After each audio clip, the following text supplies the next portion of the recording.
Tonight, our special transmission as International Criminal Court Chief Prosecutor Karim Khan has defended his request for an arrest warrant against the Israeli Prime Minister.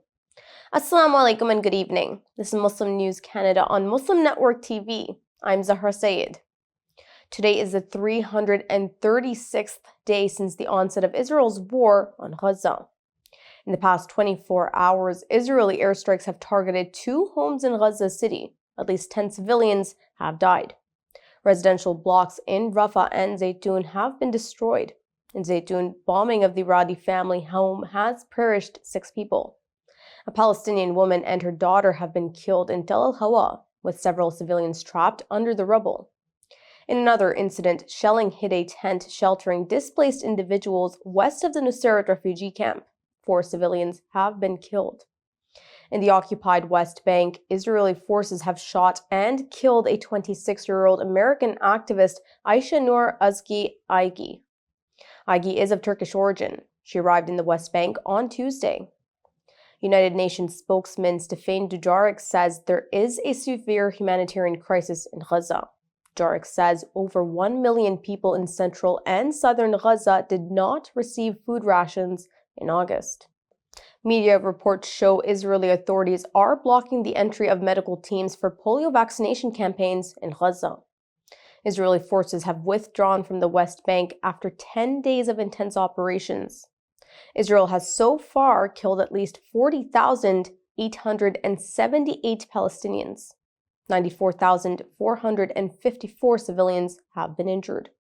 A report in the British medical journal The Lancet estimates the death toll of Palestinians could have exceeded 186,000. Israel faces allegations of genocide at the International Court of Justice for its actions in Gaza. International Criminal Court Chief Prosecutor Karim Khan has defended his request for an arrest warrant against Israeli Prime Minister Benjamin Netanyahu. He says it is crucial to uphold the court's impartiality. The request for the warrant was filed in May against Israeli and Palestinian leaders over alleged war crimes. Khan told the media that he has been warned by multiple states and authorities that the move would prove to be an atomic bomb. Khan says there is a need for equal application of the law, regardless of political pressure or support from powerful nations. He says the court's mission is to ensure justice impartially. Khan says it is necessary to show that all nations will be held to the same standard in relation to alleged war crimes. He has rejected claims of anti-Semitism. The warrant is pending judge's approval.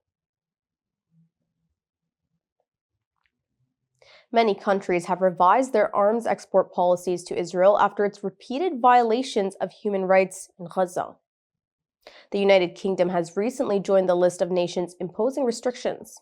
It has suspended 30 out of the 350 arms export licenses due to concerns about potential breaches of international law. Canada has enacted a complete arms export ban. Italy and Spain have also halted sales, with Spain further prohibiting weapon-laden vessels at its ports. Partial suspensions are in place in Belgium, Denmark, and the Netherlands, and calls for stricter measures are growing globally.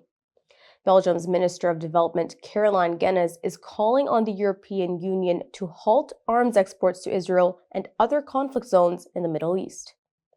A group of more than 30 non-governmental organizations has urged the German government to immediately stop arms exports to Israel.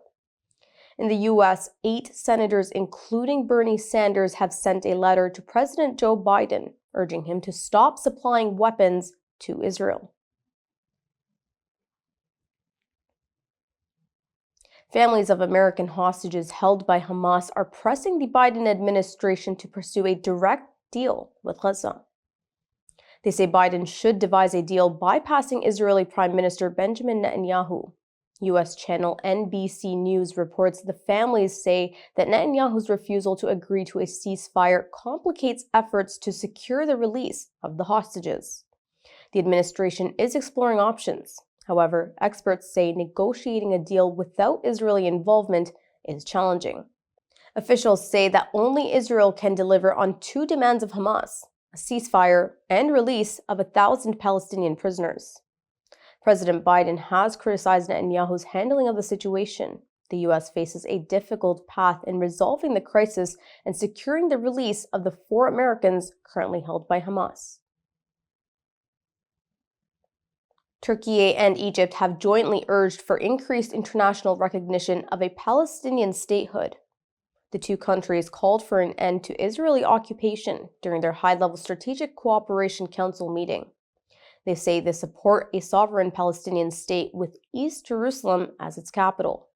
The 2 nations say it is very important to protect Palestinian refugees' rights of return. They pledged support for Iraq's stability and development, a UN-facilitated political process in Libya, and peace in the Horn of Africa. The 2 nations condemn the Sudan crisis and are calling for a peaceful resolution.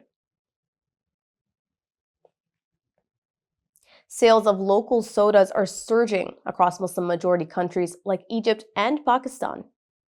The news comes as consumers are boycotting global giants Coca Cola and Pepsi for their support for Israel.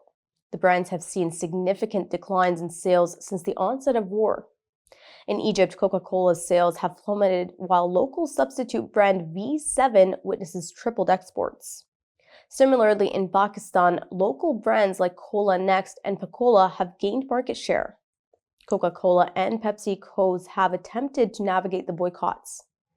Coca Cola's advertisement to boost sales in Bangladesh has received severe backlash. Analysts caution that the long-term impact on global soda brands could be severe if these consumer habits persist. Pope Francis is visiting Indonesia. The Pope celebrated Mass in Jakarta yesterday. He received overwhelming enthusiasm.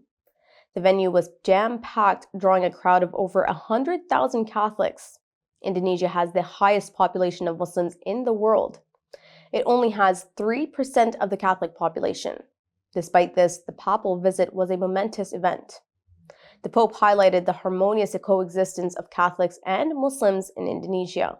He urged the Christian community to remain hopeful and continue dreaming of peace and fraternity.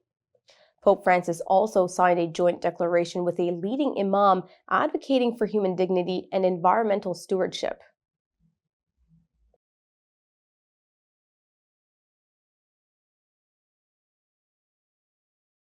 That's all from our Toronto studios. Thank you for watching Muslim News Canada. We are a community channel dedicated to bringing you stories you can trust. Please like, subscribe, and share our content. You can also comment to let us know what you think of our coverage. You can donate now by visiting muslimnetwork.tv/donate. For more content, keep watching Muslim Network TV. Assalamu alaikum.